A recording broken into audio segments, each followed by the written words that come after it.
How's it going, people? Welcome back to the Supporters Club. Today we're going to be discussing Mesut Ozil again. Yes, I know it's been a few times on my show, but like the story never dies, the debate never dies, and I brought a good mix of fans and friends on board. I have with me Charlie today, first time here.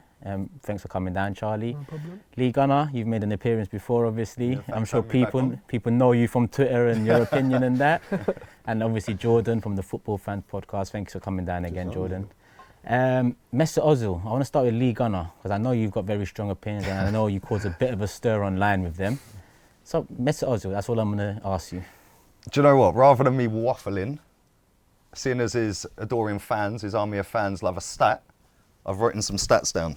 Okay. I followed your lead from the other day. From the That's interview. what it is. I've written, bear with me because this could take a few sometimes minutes. it's needed. Mesut Ozil, the assist king, is 94th on assists this season. Llorente has played 440 minutes, which is 1,000 minutes less than him, and has double the assists. Walker Peters got one more assist in one game than he's got all season. He's scored 4 goals this season. That's 1 goal every 4 games in the equivalent 90-minute games. He's got 1 assist every 8 games this season and currently sits 62nd for goals this season in the Premier League. Taking all these stats off of the Premier League website. Morata has 1 more goal this season and left for Atletico Madrid 4 months ago. This is apparently the best attacking midfielder in world football. Ryan Babel has the same amount of goals as Mesut Ozil this season, and he plays for a team that are relegated. Furthermore, he's played 1,426 minutes. So you could go, well, yeah, that's not really a lot of minutes. Let's compare it to a few players in the league. Aaron Ramsey has played 200 minutes less, same amount of goals, and has 4 assists more. Tielemans at Leicester has played less than half the minutes. He's scored 2 goals, 3 assists. So he has created, or combined, 1 goal less than our best number 10 in world football. On to touches in a game. Again, off the Premier League website, he is 165th in the Premier League, 1,083 touches. So if you divide that into how many minutes he's played, he averages 12 touches per game. Best number 10 in world football, touches the ball 12 times a game. Right, now to compare that to somebody in a similar position, Ross Barkley. Ross Barkley has played 82 minutes more football and has 3 goals, 5 assists. So he has 1 goal less, but he has 3 assists more. Yeah. So in 82 minutes more, he has created or taken part in 2 goals more than the best number 10 in world football. Now, marketing. Apparently he sells shirts globally and all over the world, brings in so much money to Arsenal Football Club. Shirt sales, you only get 5 to 10% of the actual sale of the shirt. Yep. So if a shirt is 70 quid, you're getting between £3.50 and £7 for that shirt. That's how much the club will get, because that's all tied up in the sponsorship deal to start off with. Right, now, based on last season, Ozil was the 8th top shirt seller in the Premier League. Harry Kane was 3rd. Yep. Harry Kane. This is apparently the best number 10, the most marketable footballer in world football. Lacazette was 10th. Yep. Right? Now, this is where I'll finish up because I'm rambling now. No, in 6 years at Arsenal Football Club, he has never had a Premier League Player of the Month award. Best number 10 in world football has never had a Premier League Player of the Month award. In 6 years at Arsenal Football Club, he's never made the shortlist for the Ballon d'Or. So when his peers, his fellow professionals, are making votes, they don't rate him, hence why he's not there. Now, everyone can throw the German Player of the Year. He's won it 5 times. That's voted for by journalists. So when it's his peers, he ain't making those shortlists or getting these awards. Now, one thing I will say here, 350 grand a week, right? Add that over the length of his contract, add that to his last contract, and add that to the 42.5 million. That makes Mesut Ozil a £153 million investment. Can somebody please tell me what I've missed here? Well, thanks for watching the Supporters Club. No. That was like an 8 mile, wasn't it? Like, now tell me something. How do I follow on from that? You know what? I'm gonna obviously give it to Charlie now. Kind of, I don't know. We've had debates on Twitter. Yeah. You are a fan of Ozil, but you're not one of them old fanboy. That's the word. Deluded. Yeah, I'm not deluded, but for me, what I see with Ozil is a player that knows how to keep the ball. He knows how to drive the team forward. I'd say he doesn't force things, whereas some other players do. You might look at maybe Mkhitaryan, Iwobi, sometimes Xhaka. They try and force certain passes that don't put us in great positions, whereas Ozil would rather check back, start again, put himself in a different position. He plays little 1-2s in the box, which is, for me, quite important because it allows strikers like Aubameyang and Lacazette, who are good inside the box, not very good outside the box, to sort of get in on goal and play them tap-ins that they like. And I just want to say about with Ozil's stats, I don't think they have been great this season because we're playing a different system now. With Arsene Wenger, we played more, it was through the middle, direct. It was only really Sanya, Walcott, players like Clichy that used to take the ball down the wing because they didn't know where else to go and they was too frightened to come back inside, that they would just cross the ball or run into nothing or run into trouble. Whereas with Emery now, we're sort of playing a system where, I don't know if you'd agree, it's always Xhaka or Torreira, whether it's Ramsey, Guendouzi or Nenny, they'll play it to the wing back will drive, play a 1-2 with someone, whoever's playing 10 or one of the strikers will drop in, they'll go down the wing, the left wing or the right wing, play it in the box, and that's how we play. We don't play any balls through the middle now. We very rarely see it. And I think that's why Ozil doesn't, this thing called stat pad or whatever is stat bang, he doesn't really do that much anymore because we're not playing a system that suits him. And for me, I feel like I don't want to say build a team around someone like Ozil, but I half understand people that say Ozil needs a certain type of player around him, because he does. When you're playing in, and this is the thing, we don't play with a number 10 anymore. When we've played with Ozil at number 10, games like Leicester, we've completely dominated the other team. I think I was reading online the other day, just before I was doing this, there was something like, I think Ozil's played in 14 games at home. No, sorry, he's played in 11 games at home. We've won 10 of those. The only one we lost was against City. And I mean, 3 or 4 years ago, well, before Ozil came to Arsenal, it was a thing of we didn't know how to kill these smaller teams off in the league. And now with players like Ozil, we're able to kill these smaller teams off. We see games against Watford. When Ozil came on the pitch, we kept the ball a lot better the other day. But do you put it down to Ozil, though? That's where I struggle with this, especially with the away games thing. I'll ask you a question back. How many performances from Mesut Ozil, home or away, can you count? See, that's the thing I was saying earlier as well. With Ozil, I don't put him as the number one go-to, let's get the ball to Ozil. Well, I do in a sense, but he's not the person that's going to grab the team by the bollocks and say, listen, let's get on with it and let's go for the other team. But he'll pick the ball up and he'll find a pass that no one else can find. It's like the ball he played to Kolasinac, which was like I think it was this season, it was like a diag pass across the box. I don't think any other player could have seen a pass like that. While I agree with that, what my rebuttal to that would be is, how often over the course of a season do you see that pass? Is that pass worthy of paying him what we're paying him and lauding him as many fans laud him? That one pass, we won the game and it was a beautiful pass. If he was doing that 2-3 times a half, I would say fine. He's not doing that. See, I don't think he gets the ball in that position enough now. You see Ozil now, he drops back quite deep. I think he's been given sort of a free role under him. And to be fair, we have seen as well, he comes under criticism for his off-the-ball work. And I think he's worked on that massively over the last 4 or 5 months where he hasn't been playing. Because you've seen now he's trying to win the ball back. Don't know if you remember, Ozil is known for when a player goes up for a header, he ducks down like this. Whereas now you're seeing him, he's even making the effort to do it. And I know, listen, I understand you're a footballer, you should be getting up to the ball for a header. But he is trying to work on his game. A different side of Ozil that no one has seen before, even at Madrid. He was very much, you've got to understand it as well, he's come from an environment at Madrid where he was protected very much so by the fans. Their fans loved him because they booed the life out of the president when he left. You saw that on Bow's ceremony. He was protected by Sergio Ramos, loved him. Ronaldo loved playing alongside him. Karim Benzema loved playing in front of him.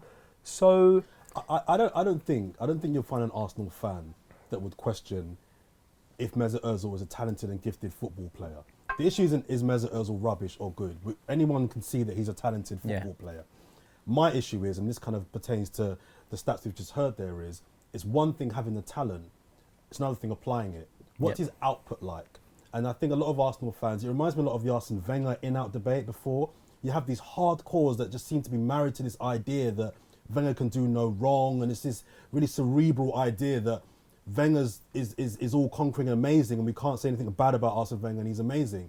At least with Arsene Wenger, he had credit in the bank. He had 20 odd years, and he had a couple of trophies. I mean, he should have gone years ago, but at least he had credit in the bank. When you speak to Ozil supporters, they have that same kind of obsession of defending Mesut Ozil, but based off what? I ask my friends many of whom defend Mesut Ozil this. How many games can you think of where Mesut Ozil, and he's been here 5-6 years now? Yeah. Can you think of where Mesut Ozil has been the single best player on the pitch? Not one of 2 or 3 great players on that day, but the best player on the pitch. I can't think of too many. But see, that's where it comes down to. As our main man, they should be able to point to games where that game Mesut Ozil was the best player on the pitch. Not one of 2 or 3 players. He was the guy. Yeah. And as Hazard does, as Salah does, as De Bruyne does, as Aguero does. But see, you mentioned Salah and Hazard. We had that type of player in Alexis Sanchez. And when Sanchez was here, Ozil sort of took a step back and said, you know what, you have the limelight, but I'll provide for you. And you can't say he didn't provide, because he did. He keeps the ball well, he creates chances, and he has created many chances for us. And to be fair, I have sympathy for him in the fact that I love Giroud, but Giroud, going from Karim Benzema and Ronaldo to Olivier Giroud and Podolski is not. Let me just jump in front of him. Yeah, Lee, let me just jump in there. You was mentioning played something 105 games for Real Madrid.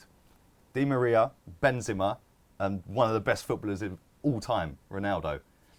First 105 games for Arsenal, he had 1 goal more and 2 assists more with Welbeck, Walcott and Giroud. He's got more assists at Arsenal Football Club to Olivier Giroud than any other footballer he's ever played with. So that's, and this is what I see, right? You know, you're saying, you made a great point a minute ago about when is he the man? I know this is going back quite a while, but 1999, Man United won the treble. Does anyone know who won Premier League Player of the Season? Ginola. Spot on. Yeah. And they finished 11th. So if they finished, I know they won the League Cup, but that's Premier League Player of the Season. Most of that Man United team, that treble-winning team, voted for Ginola because he stood up and he was counted. Matt Le Tissier is another player. We've seen him. Yeah, Matt Le Tissier, 8 times out of 10, would walk off of that pitch, win, lose or draw, putting in an 8 out of 10 performance. Eden Hazard, yes, he plays a different position, so let's use somebody in his position. Christian Eriksen. Christian Eriksen this season, every Spurs fan I know has said he can't wait to leave for Madrid. He's still top on assists. Still top. Ryan Fraser, another one. He plays in a team that is not as good as the team we are, yet he's still joint top with Hazard and Eriksen. So do you think he would have appreciated Ozil more if he had have stayed for maybe 2 or 3 seasons and then gone elsewhere? Do you think he would have been able to appreciate him more, or would it? Is it the fact that he's sort of overstayed his welcome with us? You know, I want to jump in here because it leads me to that point. When Ozil signed, the rumours come, I was gassed. I'm Turkish as well. I was gassed. Do you know what I mean? He's a Turkish man, plays for Germany. That's fine. Bought his shirt. First year, bedding in, fine. Second year, I think was a 19 assist year when we got Sanchez in, and I put the blame down to Sanchez and Giroud for the reason we didn't win the league that year, because from January to the end of the season, Ozil provided as many chances, but they didn't finish them off. Now, from that season on, I don't see anything else from Ozil where I could stake a claim to make a debate amongst any of the names we've just mentioned. And I go to the time when Sanchez and Ozil's contracts were up for debate. I was always an advocate of give Sanchez the 350, give Ozil 250. And that plays into your hands in what you're saying about Ozil's a good second guy. He's the good provider. I said sideman in one interview that went left. I didn't mean it like that. I just meant to the main dish, he is the provider, the side. So that is Mesut Ozil to me. And if you ask me here, like I've been a big critic of him this season, if you ask me here, if you could do anything right now with Mesut Ozil, what would it be? It wouldn't be to sell, it would be to offer him 100k less and hope that he signs. If I could do anything, he wouldn't take 100k less, so that's not up for option. But that shows I understand his quality, but I value his quality at a certain limit, and that's 250k. I think as well, another reason why Mesut Ozil is not performing to the level that I think he should be, is I just don't think the role that he plays is used by the top teams anymore. Spot He on. plays that in the hole behind 1 or 2 strikers, where 10, 15 years ago, they were indulged. Their manager would tell those players, look, you haven't got to come back and track back, Yeah. because we know when you get the ball, you'll make magic. Just float in that hole, get the ball and make magic. The top teams now play 4-3-3. There's no luxury player anymore. Mesut Ozil doesn't have the legs to be part of a front three that can all press, get up and down. So and that's not his fault. It's not his fault that he's not quick. So I just think by default, he's been phased out of what modern day top teams require. That Baggio, that Bergkamp, just float in the hole, Yeah. get the ball, and you know. Even Juan Mata at Chelsea, he didn't do much defensively, but you know when he got on the ball, 1 in 3 Something's chances. happened. See, this is the thing. The only 2 times he's played 10 really this season for a good amount of time, which I class 75 minutes is a good amount of time to play football. Anything less than that, you've got time to show, but 75 is a good level. And I think it was Newcastle away, Leicester at home. He bagged 2 assists, over 90% pass rate The completion, Leicester game, and between 4 and 7 key passes. the Leicester game was a myth. Arsenal fans tell me this Leicester game, he was brilliant. No, he wasn't. He was brilliant for 45 minutes. For the first 44 minutes of that game, he was poor. He scored bang on half time. Second half, he ripped it up. But it's a myth to say that for 75, 90, he was not good for the whole game. Most of that first half, up until the 45th minute when he scored, he was not good. So I still ask people, can you tell me a game where for 60, 75, 90 minutes, he has been the man? I can't think of many games. I can't. And in 5, 6 years, that for me is inexcusable. Yeah, because you take like Chelsea West Ham the other day, and that's a prime example. The man in that game was Hazard. Has Ozil ever had a game like that? And I'd say no. And this is coming from someone that used to be a fan of his. Do you know what I mean? He is probably the biggest footballer out of Turkey. Yes, he's chosen to play for Germany, but he's probably the biggest footballer out of Turkey. So why would I be against him, especially being a Turkish man? Do you know what I mean? But we are talking about Arsenal Football Club right now. We're not talking about Turkey as a nation. We're not talking about the Turkish national squad. It's Arsenal Football Club. And like you said, I haven't seen enough of them performances. And I always go back to wages, and a lot of fans, like, not you, Charlie, because we've had great debates online, but a lot of fans say, why do you always mention his wages? Are you hating? Are you... It's relevant. Mate, forget the hating. Like, who wouldn't want to make 350 grand a week?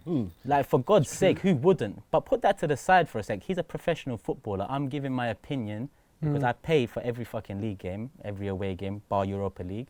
I go and I spend my hard-earned money, take time out of my life to do that because I love Arsenal. So I can talk about wages because that's what stopped us in January buying players.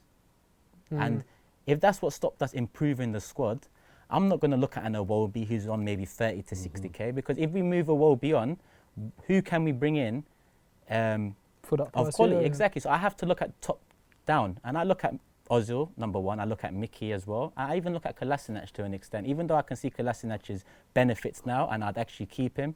Paying him 140 it wasn't smart business. Free or not free, it wasn't smart business. But at the time, we probably had to pay that to draw him in, because being a free left back, German team of the year, he was probably courted by many clubs. I think Chelsea were interested that year. We probably offered more wages than everyone. To offer 140 a week to a left back, it's a bit silly. But the reason why I think the wages, and I know you get a lot of heat for this Yeah. as well, but the reason why I think it's relevant is also because there's a reason why players get offered those big contracts, because the expectation is you can deliver at an elite level. If I'm giving you 100 grand a week, there's an expectation that comes with that. If you're getting 350 a week, apply it to life. Yeah. If you go to Waitrose and you buy top apples, they should be better apples than the apples you're going to get from, I don't know, a lesser Wherever, brand. yeah. Wherever. There's a reason why people are paid what they're paid. And if they're not delivering it's no exact science, but if they're not delivering anywhere near what their bracket of wages is being offered, then they should get more heat than everybody else. 100%. And what goes hand in hand with that, further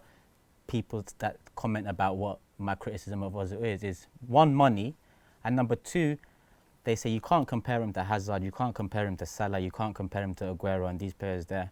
Football has changed. In my time growing up, and we've all seen it. How old are you, Charlie? 22. Yeah, so even you're early on, you've seen that when we was growing up, we would compare players by positions. That was the only comparison. You wouldn't compare Thierry Henry with Peter Schmeichel. No. But now, due to the way money's gone in football, my comparator is not position anymore. It's the financial. It's financial. Yeah. And I say this because I mentioned the other day to a group of friends. I said, look, people tell me you can't compare Ozil and Hazard. I can make a strong debate for De Gea versus Aguero. That's a goalkeeper versus a striker. Why can I make that debate? Because they're both high earners. They both win games. And they are both at the top. Well, De Gea not yet, but he wants his 350k. If he gets it, he deserves it. That's someone that I would say deserves the 350k, because single-handedly, I could look upon 10, 15 games over the last 3 years where he's won.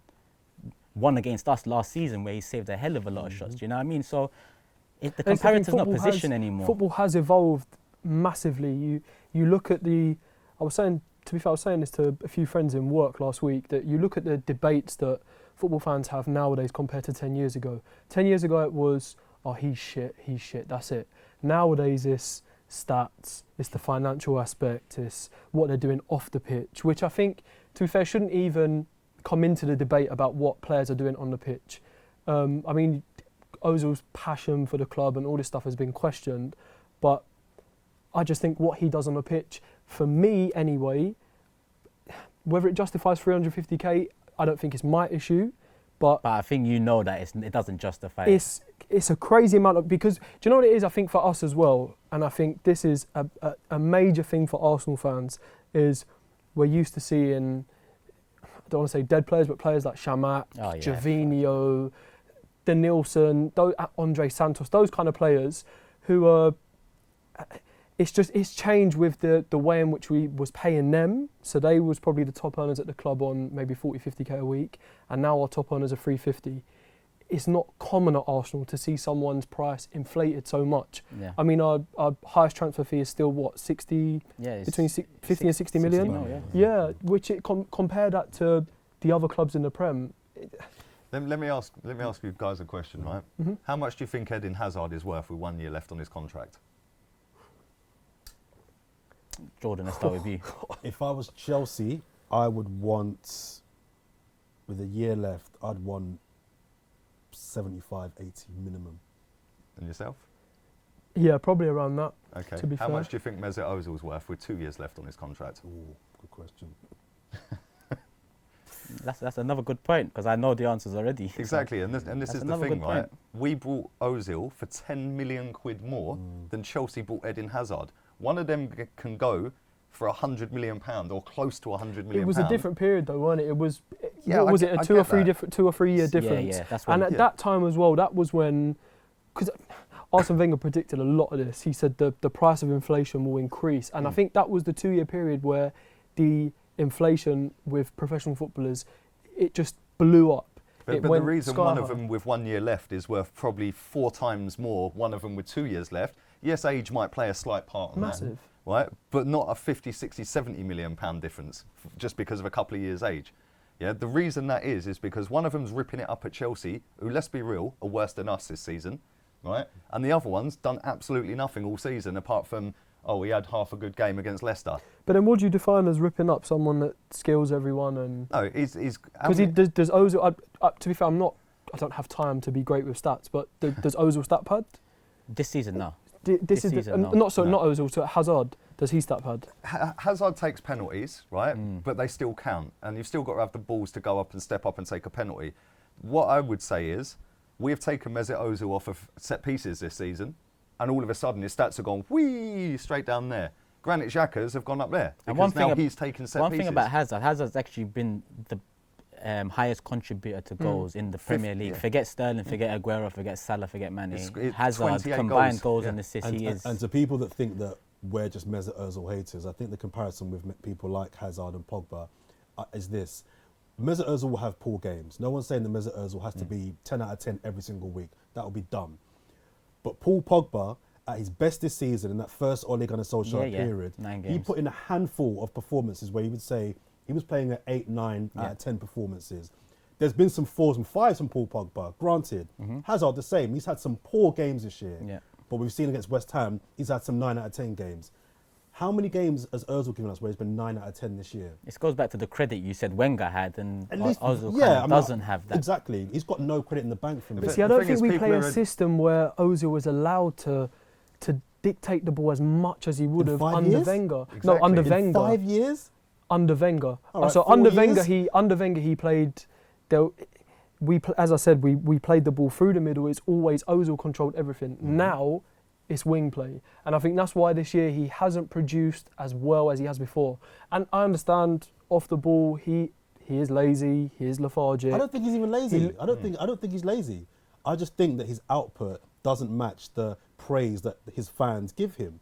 They make up if you look at his output, forget the flicks and he moved into space and he's waiting for the ball. You can't forget those flicks, because those flicks create space for other players to be able to the aim is to get to goal and score a goal. Yeah. And Ozil's flicks ultimately create chances for other players. I have an interesting question for you, Chai, because obviously you are probably the More biggest Ozil fan here, let's say. You're the non-Ozil hater. Yeah, you're the non-one here. But obviously you've also agreed that we kind of don't play with a number 10. So come the summer, this question to you. Do you keep him knowing that we don't play to his best abilities anymore because you're a fan of his? Or do you say, you know what, Arsenal comes first, we sell him, we invest the money properly? And that's where, you know why I asked you, because you're actually a very down to earth, you come across well, you've got substance to your argument, whereas a lot of people online, a lot of people that reply to my thing, there's no substance, nothing. Like, I'd like to keep Ozil on this team. I want class quality players, but not at the wage we're giving him. And we can't go backwards now. So the only thing we can do, I've come from 10, 12 years of believe in the youth, believe in the English core, believe in Wenger. Now Wenger's gone, I'm done with believing in all this shit, and that includes whether Ozil's going to turn it around and be the Real Madrid Ozil again. I want to move on from Ramsey, I want to move on from Ozil, I wanted to move on from Wenger, Gazidis, I want to move on from Kroenke. I'm just tired of it. So maybe that's also affected my view, because my patience is been worn Which is thin. understandable. I want change now. I don't want another year next year arguing with or debating with fans like yourself or arguing with twats online about Mesut Ozil. I want to argue with Man United fans, with Chelsea fans. I can sit here and say Hazard is world class, Salah is world class, Aguero is world class, but you will struggle to find a Man City fan that will say Ozil is world class. You will struggle to find Chelsea fans, Tottenham fans that will say Ozil is world class. And as football fans, we can all appreciate other players, other teams' players. I hate Tottenham, but really Harry Kane in the past 4 or 5 seasons been world class, 30 goals. Do you know what I mean? So that's where I'm coming from as a footballer. I'm tired of all these little debates we have in our fan base. I want us all to be one. I want us to all be behind our star man. I want us to have a captain. I want just some structure back at our club, from the players to the staff to the fans. That it's gone so all over the gaff that we've moved on from Wenger in or out to Ozil in or out. Do you know what I mean? And I think that after Ozil, that's it. The conversation of in or out. Next. It'd be someone else. And I think that's so. The question, obviously, what do we do with Mesut Ozil? Yeah.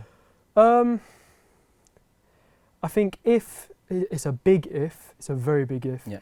If Emery, because what it looks like, the reason we're playing the system we're playing is because Emery doesn't have the players that he wants. I think once he has the players he wants, which is a defensive-minded left back and a defensive-minded right back, I think it will open a door for maybe Ozil to play 10.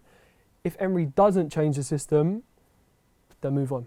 Yeah. And that's as honest as I can be. I can't lick Ozil's arse. I have to be honest, because Arsenal is bigger than Ozil. Definitely, for me, he's a player that's going to come and go, just like we've seen with Henry, Bergkamp. It was heartbreaking, but if you need to go, you need to go. And I think in terms of what to do with Ozil, I think we've got a jam, because we can't get rid of him.